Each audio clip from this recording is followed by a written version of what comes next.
ತಾನೆ ಬಹಳ ಸೆಲೆಬ್ರೇಷನ್ ಮಾಡಿದ್ದಾರೆ. 11 ತಿಂಗಳ ಬಳಿಕ ಈ ಮತ್ತೆ ಒಂದಾದರ ಸುಬ್ಬಿ ರೇಣುಕಾಸ್ವಾಮಿ ಹತ್ಯೆಯಾಗಿ ಬರೋಬ್ಬರಿ 11 ತಿಂಗಳಾಯಿತು. ಕೋರ್ಟ್ ಮುಂದೆ ದರ್ಶನ್ ಹಿಂದಿಂದೆ ಓಡೋಡ್ ಬಂದ್ರು ಪವಿತ್ರ ಗೌಡ. ದರ್ಶನ್ ಅವ್ರ ಮುಂದೆ ಹೋಗಬೇಕಾದ್ರೆ ಕೋರ್ಟ್ ಹಾಲ್ನಿಂದ ಹೊರ ಬರ್ತಾ ಇದ್ದಂತೆ ದಾಸನ ಹಿಂದೆ ಪವಿತ್ರ ಓಡಿ ಬಂದಿದ್ದಾರೆ. ಮಾತನಾಡಿಸೋಕೆ ದರ್ಶನ್ ಹಿಂದೆನೆ ಪವಿತ್ರ ಗೌಡ ಫಾಲೋ ಮಾಡಿದ್ದಾರೆ. ಏನಾಯ್ತು ಆಮೇಲೆ ಮಾತಾಡಿದ್ರ ಇಬ್ರು ಕೂಡ. ಬರೋಬ್ಬರಿ 11 ತಿಂಗಳು ರೇಣುಕಾಸ್ವಾಮಿಯ ಹತ್ಯೆಯಾಗಿ ಇದೆಲ್ಲವೂ ಕೇಸ್ ನಡೆಯೋಕೆ ಶುರುವಾಗಿ 11 ತಿಂಗಳಾಯಿತು. ಇತ್ತೀಚೆಗೆ ತಾನೇ ಸೊಂಟದ ನೋವಿನ ಒಂದು ಕಾರಣದಿಂದ ಬೇಲ್ ಸಿಕ್ಕಿದ್ದು ದರ್ಶನ್ ಅವರಿಗೆ. ಪವಿತ್ರ ಅವ್ರಿಗೂ ಕೂಡ ಆಮೇಲೆ ಬೇಲ್ ಸಿಕ್ತು. ಅದಾದ್ಮೇಲೆ ಇಬ್ರು ಮುಖಾಮುಖಿ ಆದ್ರ ಮಾತೇ ಆಡ್ತಿರ್ಲಿಲ್ಲ. ಈ ಒಂದು ಸುದ್ದಿಗಳು ಓಡಾಡ್ತಾ ಇತ್ತು ಅಂತೆ ಕಂತೆ ಅಂತ. ಓಡಿ ಬರ್ತಾ ಇದ್ದ ಪವಿತ್ರ ನೋಡಿ ಸಿಗ್ತೀನಿ ಅಂತ ಬಂದ್ಬಿಟ್ಟಿದ್ದಾರೆ ದರ್ಶನ್ ಅವರು. ಲಿಫ್ಟ್ ಹತ್ರ ಬರ್ತಾ ಇದ್ದಂತೆ ದಿಢೀರ್ ಅಂತ ದರ್ಶನ್ ಹಿಂದೆನೆ ಪವಿತ್ರ ಗೌಡ ಕೂಡ ಎಂಟ್ರಿ ಆಗ್ತಾರೆ. ಲಿಫ್ಟ್ನೊಳಗೆ ದರ್ಶನ್ ಜೊತೆಗೆ ನಿಂತ್ಕೊಂಡು ಮಾತನಾಡ್ಸೋಕೆ ಪ್ರಯತ್ನ ಪಟ್ರು. ಪ್ಲೀಸ್ ಅಂತಾನೆ ದರ್ಶನ್ ಮಾತನಾಡ್ಸೋಕೆ ಪವಿತ್ರ ಗೌಡ ಮುಂದಾಗಿದ್ದಾರೆ. ಬಟ್ ದರ್ಶನ್ ಅವರು ಏನು ಕೇಳಿಸೇ ಇಲ್ಲ ಅನ್ನುವಂತೆ ಸುಮ್ಮನೆ ಲಿಫ್ಟ್ನಲ್ಲಿ ನಿಂತ್ಕೊಂಡಿದ್ರು, ಅಂದ್ರೆ ಅವಾಯ್ಡ್ ಮಾಡಿದ್ದಾರೆ. 11 ತಿಂಗಳ ಬಳಿಕ ಮತ್ತೆ ಒಂದಾದ್ರ ಸುಬ್ಬಿ ಯಾಕೆ ಅಂದರೆ ನಿಮ್ಗೆ ಆಲ್ರೆಡಿ ಗೊತ್ತಾಗಿರುತ್ತೆ. ವಾಟ್ಸಪ್ ಕಾನ್ವರ್ಸೇಷನಲ್ಲಿ ಸುಬ್ಬಾ ಅಂತ ಮಾತಾಡಿಸ್ತಾ ಇದ್ರು ದರ್ಶನ್ ಅವ್ರನ್ನ. ಬಹಳ ಸಲುಗೆಯಿಂದ ಸುಬ್ಬಾ ಅಂತ ಕರೀತಾ ಇದ್ರು. ಆ ಹಿನ್ನೆಲೆಯಲ್ಲಿ ಈ ಸುಬ್ಬಿ ಕಾನ್ವರ್ಸೇಷನ್ ಅಷ್ಟೇ, ಇನ್ನೇನು ಅಲ್ಲ. ಬಟ್ ಕುತೂಹಲ ಇರುವಂಥದ್ದು, ಇವತ್ತಿಬ್ರು ಕೂಡ ಮುಖಾಮುಖಿ ಆದ್ರಲ್ಲ ಕೋರ್ಟ್ನಲ್ಲಿ ವಿಚಾರಣೆಗೆ ಅಂತ ಬಂದಿದ್ರಲ್ಲ. ವಿಚಾರಣೆಯಲ್ಲಿ ಕೋರ್ಟಲ್ಲಿ ಏನಪ್ಪ ಬಂತು ಸುದ್ದಿ ಅಂತ ಹೇಳಿದ್ರೆ ಜುಲೈ 10ಕ್ಕೆ ಇದನ್ನ ಪೋಸ್ಟ್ಪೋನ್ ಮಾಡಿದ್ದಾರೆ, ಮುಂದೂಡಿಕೆ ಮಾಡಿದ್ದಾರೆ. ಆಮೇಲೆ ಅವ್ರ ಪಾಡಿಗೆ ಅವ್ರು ನಾನೊಂದು ತೀರಾ ನೀನೊಂದು ತೀರಾ ಅಂತ ಹೋದ್ರ ಅಂದ್ರೆ ಇಲ್ಲ. ದರ್ಶನ್ ಅವ್ರು ನಾನಾಯ್ತು, ನನ್ನ ಕೆಲಸ ಮುಗೀತು ಬಂದಿದ್ದು ಅಂತ ಲಿಫ್ಟ್ ಹತ್ರ ಹೋಗ್ಬೇಕಾದ್ರೆ ಪವಿತ್ರ ಗೌಡ ಹಿಂದಿಂದ ಓಡ್ ಬಂದಿದ್ದಾರಂತೆ. ಪ್ಲೀಸ್ ಅಂತ ಮಾತಾಡ್ಸೋಕೆ ಪ್ರಯತ್ನ ಪಟ್ಟಿದ್ದಾರೆ. ಬಟ್ ದರ್ಶನ್ ಅವರು ಅವಾಯ್ಡ್ ಮಾಡಿದ್ದಾರೆ ಅನ್ನೋ ಸುದ್ದಿ. ಮೋರ್ ಡೀಟೇಲ್ಸ್ ನನ್ನ ಕಲೀಗ್ ಅಜಯ್ ನೀಡ್ತಾರೆ. ಅಜಯ್, ಇವತ್ತು ಕೋರ್ಟ್ನಲ್ಲಿ ಏನೆಲ್ಲ ಆಯಿತು? ಮತ್ತೊಂದು ಕಡೆ ಅವರ ಅಭಿಮಾನಿಗಳಿಗೆ ಬಹಳ ಕುತೂಹಲ, ಇಬ್ರು ಕೂಡ ಈಗ ಮಾತಾಡ್ತಾರಾ ಒಂದಾದ್ರ ಮತ್ತೆ ಅಂತ.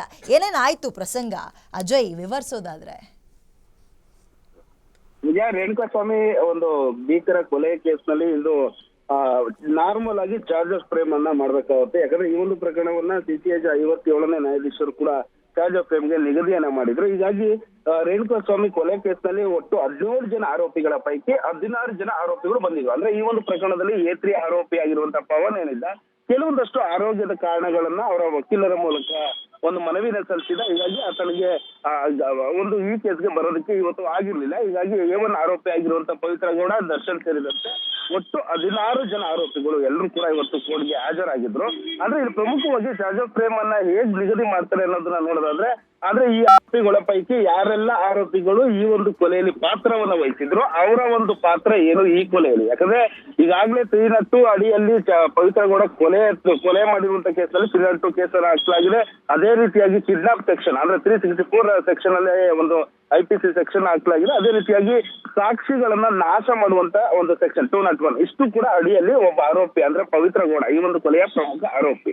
ಜೊತೆಗೆ ಎಲ್ಲಾರು ಆರೋಪಿಗಳನ್ನ ಮುಂದೆ ನಿಲ್ಸಿ ಅವರ ಒಂದು ಸೆಕ್ಷನ್ ಗಳ ಮೇಲೆ ಅವರನ್ನ ಕೇಳ್ತಾರೆ, ಸೆಕ್ಷನ್ ಈ ತರ ಸೆಕ್ಷನ್ ಹಾಕಿದೆ, ನಿಮ್ಗೆ ಇದ್ರ ಮೇಲೆ ಏನಾದ್ರು ನಿಮ್ಗೆ ಇಲ್ಲ ಈ ಸೆಕ್ಷನ್ ಇಲ್ಲ ನಮ್ಗೆ ಇದು ಬರೋದಿಲ್ಲ ಅಂತ ಏನಾರ ವಾದವನ್ನ ಮಾಡ್ತಾರೆ. ಅದ್ರ ಒಪ್ಕೋತೀರಾ ಇಲ್ವಾ ಅಂತ ಹೇಳಿ ಕೆಲವೊಂದಷ್ಟು ಈ ಒಂದು ತನಿಖೆನ ಮಾಡುವಂತ ಸಂದರ್ಭದಲ್ಲಿ ನ್ಯಾಯಾಧೀಶರು ಕೂಡ ನಾರ್ಮಲ್ ಆಗಿ ಈ ಒಂದು ಕ್ವಶನ್ ನ ಕೇಳ್ತಾರೆ. ಇದನ್ನೇ ಚಾರ್ಜ್ ಆಫ್ ಫ್ರೇಮ್ ಅಂತ ಹೇಳಲಾಗುತ್ತೆ. ಜೊತೆಗೆ ಇವತ್ತು ಎಲ್ಲರೂ ಕೂಡ ಆರೋಪಿಗಳು ಬಂದಂತ ಸಂದರ್ಭದಲ್ಲಿ ಇಲ್ಲಿ ದರ್ಶನ್ ಹಾಗೂ ಪವಿತ್ರ ಗೌಡನ್ನ ನ್ಯಾಯಾಧೀಶರು ಕೂಡ ಕರೆದಂತ ಸಂದರ್ಭದಲ್ಲಿ ಅಕ್ಕಪಕ್ಕ ನಿಂತ್ಕೊಳ್ಳಿ ಅಂತ ಹೇಳ್ತಾರೆ. ಯಾಕಂದ್ರೆ A1 ಆರೋಪಿ ಪವಿತ್ರ ಗೌಡ, A2 ಆರೋಪಿ ದರ್ಶನ್ ಆಗಿರೋದ್ರಿಂದ ಆರೋಪಿಗಳನ್ನ ಒಂದು A1, A2, A3 ಈ ರೀತಿಯಾಗಿ ಎಲ್ಲರನ್ನೂ ನಿಲ್ಸಿದಾಗ ಅವರು ದರ್ಶನ್ ಪಕ್ಕ ನಿಲ್ಸ್ಕೊಳ್ಳಿ ಅಂತ ಹೇಳಿ ನ್ಯಾಯಾಧೀಶರು ಕೂಡ ಹೇಳ್ತಾರೆ. ನಂತರ ಆರೋಪಿಗಳನ್ನ ವಿಚಾರಣೆ ಹಂತದಲ್ಲಿ ಈಗಾಗಲೇ ಹೆಚ್ಚುವರಿ ಚಾರ್ಜ್ ಶೀಟ್ ಅನ್ನ ಅಂದ್ರೆ ಕಳೆದ ಬಾರಿ ಫಸ್ಟ್ ಚಾರ್ಜ್ ಶೀಟ್ ಅನ್ನ ಸಲ್ಲಿಕೆಯನ್ನ ಮಾಡಿದಂತ ಕಾಮಾಕ್ಷಿಪಾಳ್ಯ ಪೊಲೀಸರು ಒಟ್ಟು 3900ಕ್ಕೂ ಹೆಚ್ಚು ಪುಟಗಳ ಚಾರ್ಜ್ ಶೀಟ್ ಅನ್ನ ಮಾಡಿದ್ರು.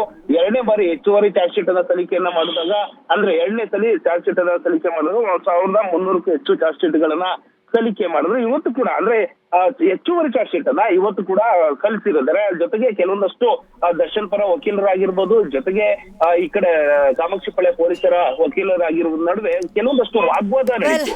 ಹೀಗಾಗಿ ಅಲ್ಲಿ ನಂತರ ಹೀಗಾಗಿ ಒಂದು ಆದೇಶನ ಕೊಡಲಾಗಿದೆ. ಮುಂದಿನ ಜುಲೈಗೆ 10ನೇ ತಾರೀಕಿಗೆ ಮತ್ತೆ ನ್ಯಾಯಾಧೀಶರ ಮುಂದೆ ಹಾಜರಾಗಬೇಕು, ಅವ್ರು ವಿಚಾರಣೆಗೆ ಹಾಜರಾಗಬೇಕಂತ ಸೂಚನೆ ಕೊಡಲಾಗಿದೆ.